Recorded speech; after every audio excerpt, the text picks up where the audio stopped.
Hi guys, sa video na ito, i-share ko sa inyo kung paano ba mag-edit, step-by-step tutorial kung paano mag-edit ng inyong mga videos. At ito ay by episode guys, gagawa ako ng by episode na video kung paano mag-edit ng mga videos nyo. At ang gamit natin is CapCut. Kasi kapag gagawa ako ng isang video na isahan lang, so ang haba. So may nag-request sa akin guys na gagawa ako ng mga basic kung paano gamitin ang CapCut, kung paano mag-start, ano ba yung CapCut, paano ba tanggalin yung mga watermark ng CapCut, paano gamitin yung mga effect, at marami pang iba. At abangan nyo lagi guys. At syempre, ang una nating gawin dito is yung mga basic at mga importanteng tools na gamit sa pag-i-edit ng inyong mga videos. Sa video na ito, isi-share ko sa inyo at excited ako guys dahil gagawa tayo ng by episode. Sinabi ko noon guys na gagawa tayo ng by episode kasi request ito ng isang viewer ko na paano ba gamitin yung CapCut step by step. So kapag gagawa tayo ng pang-isahang video lang, so napakahaba guys kasi napakaraming mga features dito sa CapCut na free lang at mapapaganda talaga ang inyong mga videos. So syempre guys, ang CapCut muna i-install natin pag hindi nyo pa na-install. Kapag na-install nyo na, ito yung itsura niya. Pwede siya sa Android, pwede siya sa iPhone. Ang gamit ko always is Android. So pag na-install nyo ng CapCut, so i-click na natin. Yan, wait lang natin guys. So dapat naka-ready na yung mga videos na i-edit para i-upload sa inyong mga YouTube channel or any social media guys. Pwede siya sa mga TikTok, pang Instagram, pang Facebook Reels. So ito yung labas, new project. So, hanap lang ako dito ng halimbawa ko sa inyo na video. So, halimbawa, ito yung napili ko na halimbawa ko sa inyo, guys. Yung pumunta kami ng family ko sa Dubai cruise ship. So, halimbawa, ito. Ayan. Check nyo lang yan. Click nyo na yan. Then, add. So, bago lahat, ipakita ko sa inyo kung paano ba tanggalin yung watermark ng CapCut kasi mas professional tingnan yung inyong mga videos pag walang watermark. So, punta tayo sa dulo, guys. So, ito yung watermark ng CapCut. Then, i-ano lang natin yung dulo. So, click lang natin to guys. Nakita nyo? Yan, ending. Nakita nyo ending yan. Then, sa baba, mayroong delete. Yan. So, wala na yung watermark ng CapCut. Balik na tayo dito sa una. So, ipapakita ko sa inyo mga basic. Itong edit, yung parang gunting. Napakahalaga din yan guys, na malaman natin kung paano mag-cut ng mga videos, paano mag-trim, para mas professional yung videos natin. Tingnan pag na-edit. Then, audio. So, si CapCut, maraming mga music dito guys, pero may copyright din. So, pag gusto nyong walang copyright, mayroon akong tutorial nito. I-check nyo lang sa akin tutorial playlist. At yun ay 100% na walang copyright at free lang. Lalo na guys sa mga YouTubers. Then text, overlay, napakagamit na gamitin ito, effect, ratio. So dapat ang ating pang YouTube long videos is ang ratio niya, i-click nyo ratio niya guys, is 16:9. Pag TikTok naman, yan, 9:16. May pang Instagram din. So dito tayo sa 16:9 para mamaya walang problema yung ating mga videos pag na-upload natin. Then check nyo lang guys. Then kung gusto nyo malabo yung inyong mga kuha sa videos sa camera, so may filter dito, may adjust din, may mga sticker, napakaraming sticker dyan, at saka itong canvas. So napakagamit na gamit dito guys. Itong una, itong edit. So, i-click nyo itong edit guys if ever na mayroon kayong gustong i-trim dito. Halimbawa, tanggalin nyo itong dito sa una. Mayroon kayong gustong i-trim dito sa una. So, yan. Naka-ano na siya guys. Nakita nyo white. So, pag-split nyo yan. Split. Nahati na siya. So, yan. Dalawang video na siya guys. Diba may maliit dito. Yan. Nakita nyo hati na. So, kapag gusto nyo itong i-trim, i-delete nyo yung dito. Bawa ayaw nyo isali. And then, delete. Yan. Pag sa gitna naman ang gusto nyong i-trim, pwede din. Diba? Ayaw nyo isali. Diba, tanggalin ko tong ito. Kasi ayaw ko, halimbawa kasi may tao sa likod. So, i-click ko lang tong edit. Then, nakikita nyo, split. Nagalin ko yan ako dyan guys, halimbawa. Then, split uli. Then, sa gitna, ito na, hati na siya guys, diba? Nakikita nyo, may white na dito. Then, tanggalin ko yung sa akin. Ayaw ko yung sali, halimbawa. Delete. So, diba, nawala na. Napakadali lang guys gamitin ang split sa CapCut. So, pag sa dulo naman, yun din ang gawin nyo guys. Edit, split lang kayo. Then, sa audio naman, halimbawa gusto nyo maglagay ng music sa inyong mga videos. Click nyo ang audio, mayroong sound, may effect, extracted, record.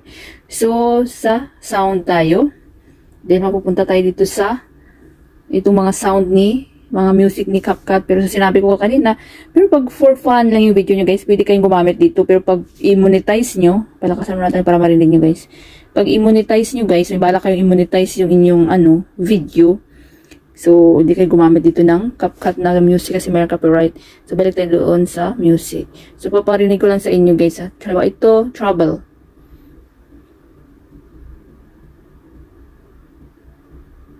So,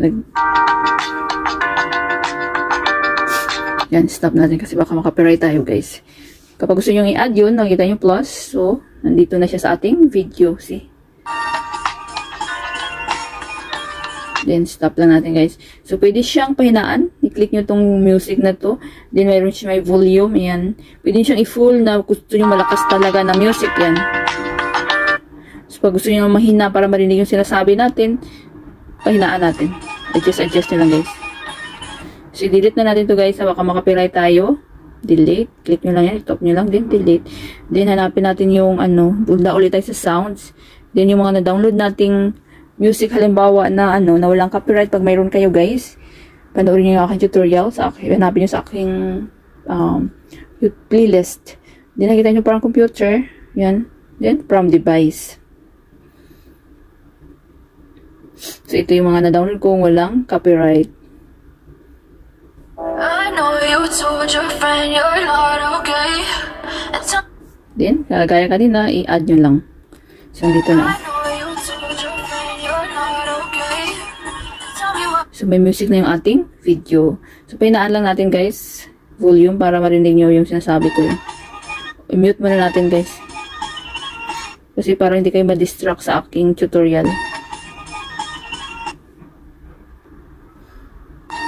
So, delete lang muna natin guys. Then, alam nyo na kung paano maglagay ng music. Dito tayo sa text. Proceed tayo sa text guys. Text. Add text.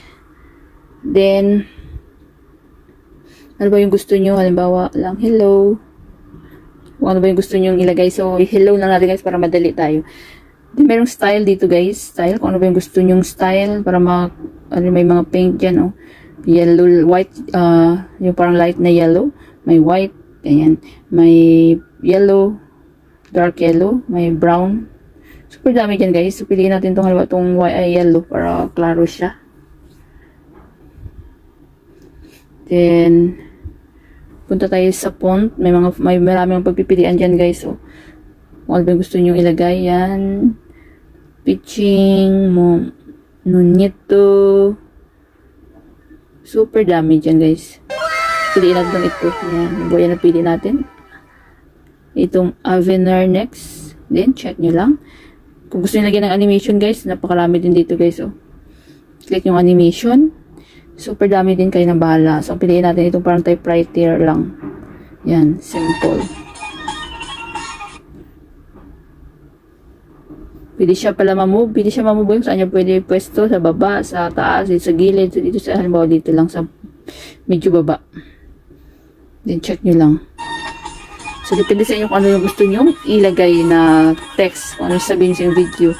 Then, next is back tayo. Itong overlay, ito yung pinaka-favorite ko guys. Overlay. Add overlay.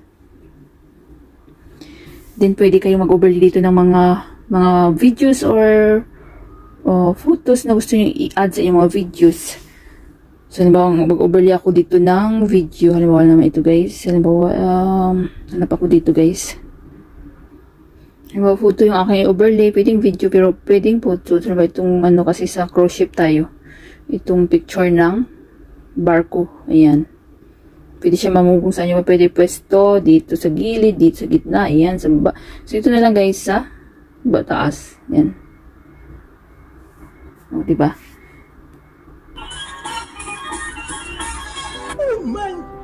Then, so, tapos na tayo sa overlay. Dito naman tayo sa effect. Sa effect, video effect. Video effect tayo guys. Kasi ito yung laging gamit na gamit ng mga video effect. So, pwede kayo maglagay dyan ng mga effect guys. Meron ditong lens. Pwede siyang mag-zoom dito. Ayan. Zoom. O, diba? Wow. Then, check nyo lang. So, naka-zoom na yan guys. Oh. Yan. Pwede kayo maglagay dito ng mga effect na may mga nature or mga heart. So, hanapin natin yung ano guys. Itong ano ba itong love.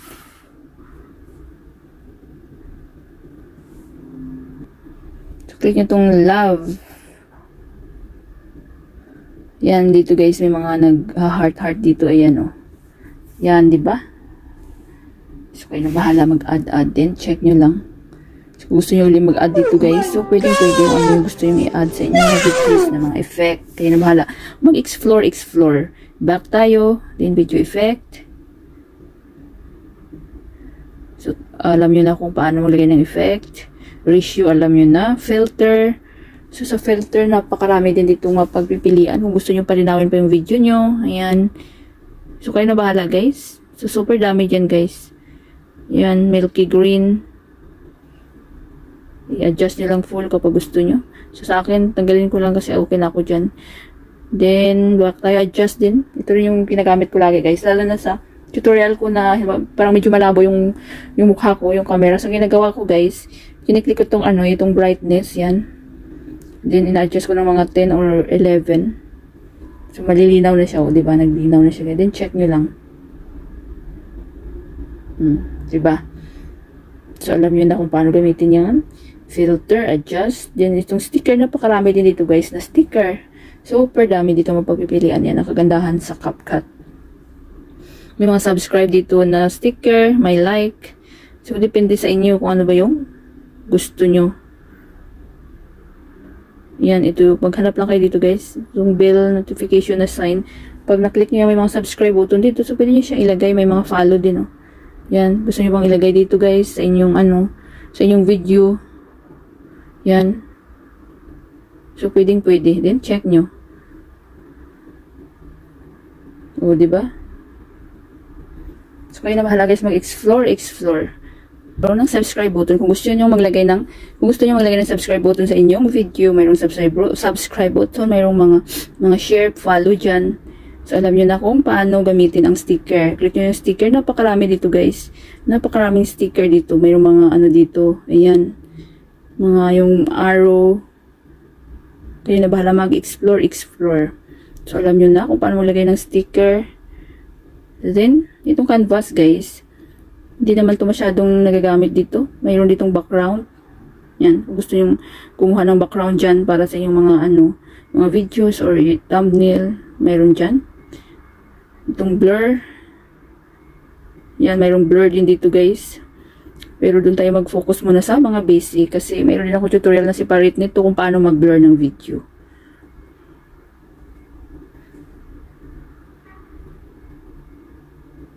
O, ayan, galing may pa-zoom pa. So, ito lang muna yung ituturo ko sa inyo guys. Paano mag-importante, kung paano ng video, mag-edit, mag-trim, diba? Sa dulo man or sa gitna.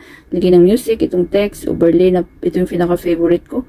Mga effect, ratio, itong gamit ng mga adjust at saka filter, sticker, then itong canvas. More in lang siya, background. So, pag okay na kayo dyan guys, isi-save na natin. Nakikita itong arrow. Click nyo lang yan at automatic na masisave sa inyong mga gallery.